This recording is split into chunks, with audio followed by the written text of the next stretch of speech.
आज के इस वीडियो में हम जानेंगे अपनी प्रकृति से जुड़े कुछ आसान और मनोरंजक जानकारी, जैसे दिन व रात कैसे होती है तथा मौसम कैसे बदलते हैं आदि। हम इन्हें एक के बाद एक कॉन्सेप्ट के रूप में समझेंगे।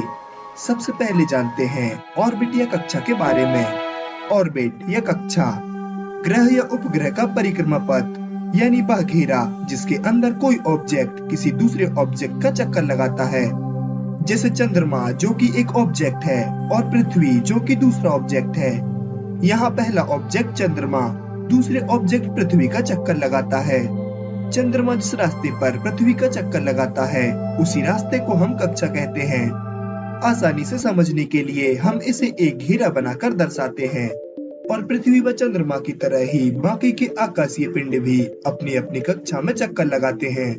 ऑर्बिट कई तरह के हो सकते हैं, जैसे गोलाकार या अंडाकार। प्लूटो का ऑर्बिट बाकी ग्रहों और पिंडों की तुलना में थोड़ा अलग प्रकार का है।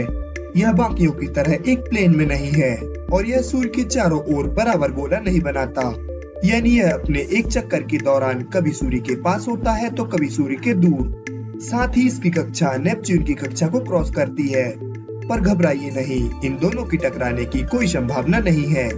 सूर्य का गुरुत्वाकर्षण सभी ग्रहों को बांधे रखता है, जिससे ग्रह अपनी कक्षा से हटकर दूर नहीं जा सकते और सूर्य के चारों ओर इनकी गति इन्हें सूर्य पर गिरने से रोकती है।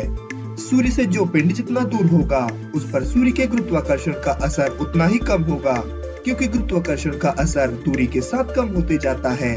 सूर्य से जो पिंड जितना दूर होगा उसकी कक्षा उतनी ही बड़ी होगी और वह सूर्य का चक्कर लगाने में उतना ही ज्यादा समय लेगा।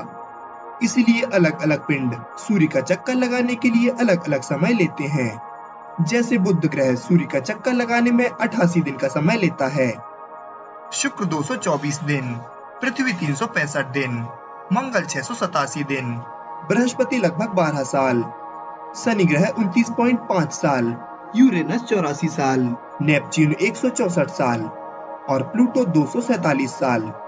जितने समय में कोई पिंड सूर्य का चक्कर लगाता है हम उस समय को उस पिंड का एक साल कह सकते हैं। जैसे पृथ्वी सूर्य का एक चक्कर लगाने में 365 दिन का समय लेती है, इसीलिए हम 365 दिन को पृथ्वी का एक साल मानते हैं और इसी चक्कर को हम रेवोल्यूशन कहते हैं। यानी पृथ्वी अपना एक रेवोल्यूशन पूरा करने पर अपनी उसी लोकेशन पर लौट आती है जहां से उसने सूर्य की परिक्रमा शुरू की थी। चलिए अब जानते हैं अक्ष धुरी या एक्सिस के बारे में। हम सब जानते हैं कि पृथ्वी घूमती है, जिसके कारण दिन व रात होते हैं। आइए इसे और अच्छे से समझते हैं। किसी वस्तु के बीचों बीच से जाती एक काल्पनिक रेखा जिसकी चारों ओर वह वस्तु घूमती है उसे ही हम धुरी कहते हैं। अगर हम पृथ्वी के बीचों बीच से खड़े में एक काल्पनिक रेखा खींचें तो हम उसे ही पृथ्वी का अक्ष कहेंगे। अक्ष बिल्कुल वाहन के चक्के में लगी धुरी की तरह होता है, जिससे जुड़कर चक्का चारों तरफ घूमता है। जब हम पृथ्वी की धुरी को समझने के लिए खड़े में एक सीधी रेखा खींचते हैं तो वह उत्तरी और दक्षिणी ध्रुव से होकर गुजरती है। आप ग्लोब के बीचों बीच इसे देख सकते हैं और पृथ्वी अपनी इसी रेखा पर टिकी रहकर अपने चारों ओर गोल गोल घूमती है। पृथ्वी के इसी गोल चक्कर को हम पृथ्वी की रोटेशन कहते हैं। चूंकि पृथ्वी अपने एक्सिस पर घूमने के लिए 24 घंटे का समय लेती है, यानी पृथ्वी अपना एक रोटेशन 24 घंटे में पूरा करती है।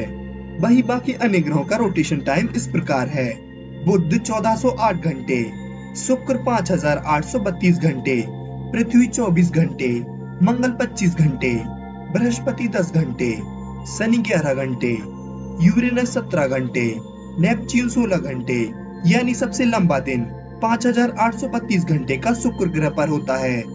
घूमते हुए किसी भी ग्रह का एक हिस्सा हमेशा सूर्य की तरफ होगा और दूसरा सूर्य से दूर। तो जो हिस्सा सूर्य की तरफ होगा उस पर प्रकाश होगा और जो हिस्सा सूर्य से दूर होगा वहां प्रकाश न होने के कारण वहां अंधेरा होगा। तो सूर्य के जिस हिस्से पर प्रकाश होगा हम उसे दिन कहेंगे और जिस हिस्से पर अंधेरा होगा हम उसे रात। चूंकि ग्रह लगातार घूम रहा है, इसीलिए ग्रह के किसी न किसी हिस्से पर हमेशा दिन और किसी न किसी हिस्से पर हमेशा रात होगी। इसी तरह से पृथ्वी पर दिन और रात होते हैं। चलिए अब जानते हैं एक्सिस के एंगल के बारे में। आपको इस बात की जानकारी होगी कि पृथ्वी अपने अक्ष पर 23.5 डिग्री पर झुकी हुई है, पर हमें इसका क्या फायदा? पृथ्वी अपने अक्ष पर सीधी नहीं है, बल्कि वह 23.5 डिग्री झुकी हुई है, क्योंकि माना जाता है कि करोड़ों सालों पहले एक बड़े से पिंड का पृथ्वी से टकराने के कारण पृथ्वी की धुरी तिरछी हो गई। तब से वह अभी भी झुकी हुई है। वहीं कुछ वैज्ञानिकों का मानना है कि सूर्य के अलावा चंद्रमा, बृहस्पति, शनि और मंगल आदि पिंडों के गुरुत्वाकर्षण के कारण पृथ्वी 23 डिग्री पर झुकी हुई है। दोनों थ्योरीज के पीछे अपने अपने तर्क हैं, पर यूरेनस अपने अक्ष पर 98 डिग्री झुका हुआ है और माना जाता है यह उल्का पिंड के टकराने के कारण ऐसा हुआ है।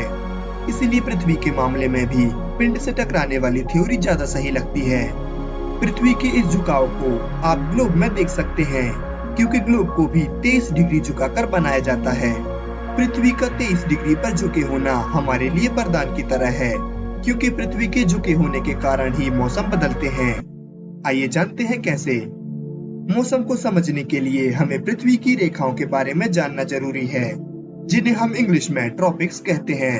अगर पृथ्वी के बीचों बीच से आड़े में हम एक रेखा खींचें, तो वह इक्वेटर कहलाएगी। उस रेखा के दोनों तरफ पृथ्वी के 2 हिस्से होंगे, जिन्हें हम हेमिस्फीयर या गोलार्ध कहते हैं। वही इक्वेटर को हम भूमध्य रेखा कहेंगे। और चूंकि हम पृथ्वी का नक्शा इस प्रकार देखते हैं कि उत्तर दिशा हमेशा ऊपर की तरफ होती है और दक्षिण दिशा हमेशा नीचे की तरफ, इसीलिए हम इसके ऊपरी हिस्से को नॉर्दर्न हेमिस्फीयर और निचले हिस्से को साउदर्न हेमिस्फीयर कहते हैं। और आसानी से समझने के लिए इसे नींबू या संतरे का उदाहरण लेकर समझते हैं।